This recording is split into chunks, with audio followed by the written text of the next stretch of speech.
Hey everyone, this is Yosen, And this is Ed. and welcome to the Idea Machine channel. Today we're going to talk about a great feature which everybody can do, which is creating your own news. So, what about this idea, Ed? Yeah, so in the previous episodes, we talked about social commenting. We talked about social fact checking. Okay. News fact checking. News fact checking. Yeah, and both of those are about validating whether something is real or not, or how powerful a news source really is. Right. And this time, what I want to talk about is letting people have the ability to create their own news. Oh, creating your own news. Yeah, creating and posting your own news. So right now, most of the news that we read is from like major news sources out there, or from famous blogs, right? So, for example, like from CNN or from MSNBC or Fox News, or for the blogs like TechCrunch, and there is, in a way, an ability for people to create their own news already, in a certain sense. Right. Like what we're doing right now with the podcast, right? Right. It's, like Joe Rogan. It's sort of like news. Yeah, Joe Rogan with his podcast and on YouTube and all that, and blogs. And there's no limit in terms of the forms that you can express yourself right now. But I think that what I want to do is, within Full Dive and what we're creating right now, is we want to create a way that news could be, people could create news, but then they're socially validated and fact-checked right from the get-go. Gotcha. And then they go up in ranking and algorithm, and it can have the ability to appear on trending and let people be able to view these news. And I think that would, in a sense, change how society works, because people would become, in a way, responsible and be their own reporters. Right. Okay, so as an example of that, like I could, or let's say somebody, is out in the streets and then he has a phone, right? Everybody has a phone nowadays, and with a video camera on top of a smartphone. Let's say there was some sort of a disaster.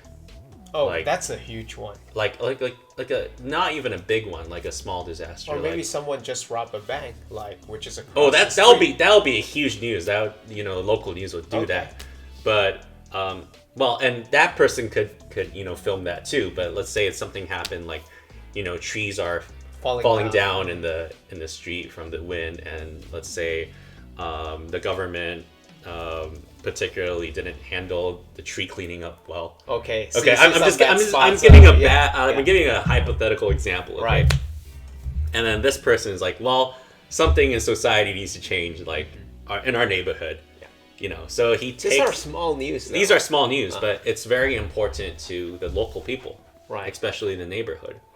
So what he does is he'll take his phone and then film the whole thing, and then talk about it, cite his primary source. So the primary source is something like video and film and witness testimony. Right. And then he will cite those as the primary sources, and then he could write his own news. And then what will happen is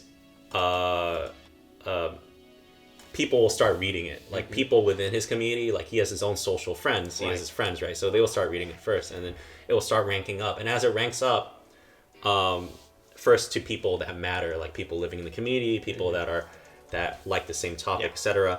Then fact checkers could come in and then look at the primary sources. Like we already have fact checkers for big news, right? These same fact checkers could go on this news. Okay. And they can look at the news and be like, hey, something here is wrong or right, or they can push it up the algorithm or down. Do you think validated fact checkers? Do you think that this news, because since everybody could make their own news, do you think that to get the news posted, we need this moderators or fact checkers before that is posted? So I think that social proof is, in a sense, the best form of moderation in the beginning. Like, let's say you post a topic that is very local, and then by algorithm, these people, their friends, are already going to socially prove right whether this news is real or not. and then after it gets to a certain point, I don't know yet because this is really an experiment, but in my head, in my theory is like, social proof is one form of moderation. Right. Then the fact checkers come in, the guys that are sort of proved already as fact checkers. Then if it really wants to make it up into trending, you get the really big super moderators that have already really proven themselves, and they moderate that, and it could really go up if it's really that interesting of a story. Right. And what does this do? I think it solves several problems. Like, there are a lot of stories that are pretty important in everyday life, positive ones, very positive ones, and there are some negative ones, but what happens in news reports nowadays is there's more of an emphasis on negatives and disasters, right? And then there's also more of an emphasis on, depending on the event of the times, they would emphasize those things a lot more, and other news gets sort of brought down. Right. But actually, the way that we read news right now is really related to what topics we're interested in, and a lot of times we sort of get sick of those main news. What this idea is, it opens it up so that people could focus and write certain stories. And what's the best judge? It's Social people themselves. If your news story is interesting, it will go up, and it will get fact checked, and then it would go up even further, and then you'll get rewarded for it. Right. The fact checkers get also rewarded for it. Like, isn't this very similar? For the data that they're sharing? Yeah, this is actually very similar to our data revolution. It's on the same line, same idea of thought, is that people could value their own data and they're responsible for their own data. Right. And but we need to create the ecosystem that is friendly for it. Yeah. So I believe that this. I don't know where this will lead to. It could solve some societal problems. Like, if I see, I come from UC Berkeley area. We study there, and there's a lot of homeless people in the parks. Right. Have you ever talked to any of them? Actually, yeah. I mean, a lot of the times that they approach me asking for changes, but other than that, I actually talked to some of them, and a lot of them have very interesting backstories. Okay. How they become homeless. Yeah. And with their permission, interviewing them and shining some light on this could solve some problems as people understand them more. Right. And so then they don't become as discriminated against, and I think that why does this problem even exist is because people don't, I think one is that there's not enough conversation going on, and two is, there's this quote online that's passed around a lot. It's like, fear breeds, ignorance breeds fear, and fear breeds hatred. Right.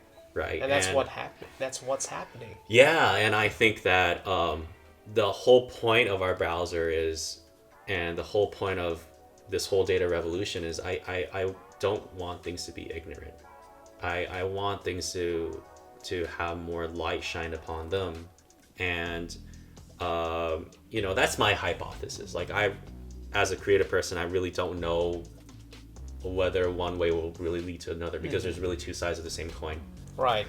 So, but I think that this is one worthy hypothesis to build and see what will happen. Exactly. Yeah. Like, if we enable people to become their own news sources, creating stories for others, I think it's also good where it stays local. Yeah. Because, like, the example you just told me earlier about the homeless problem, it's a big problem in Berkeley, but probably not a big problem in Austin, Texas. Yeah, it's not. Yeah, so like this type of news would probably make it to the local people first, and that care about that topic. So the whole point of Full Dive is that people choose the topics they want to look at, and where they're from, their location, their age and stuff, and then they are only sent things that are interesting to them.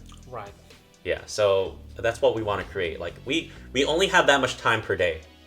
So I hope Full Dive can be a very powerful filter so that all the content that people see one day could be really what they want to see. Right. I think that the most important thing we're doing right now is we're just having this conversation.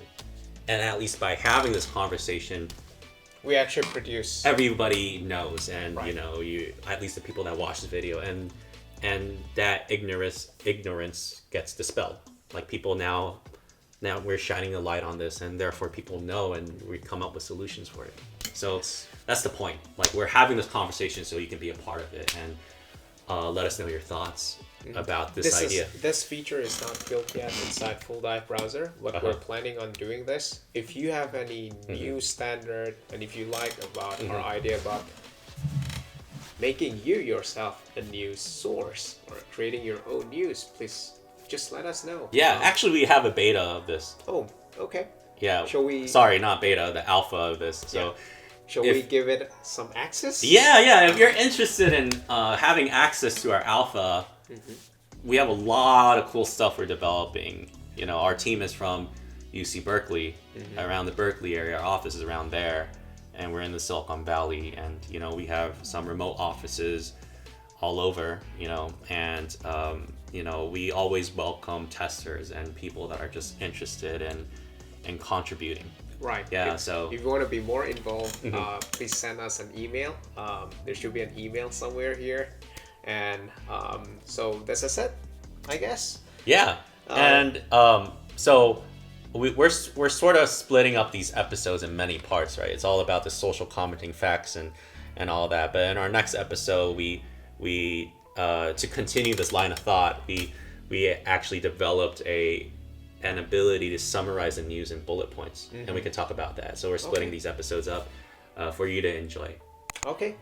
So thank you so much for listening to our podcast. This is the Idea Machine channel, and I will see you in the next podcast. See you later. Bye-bye.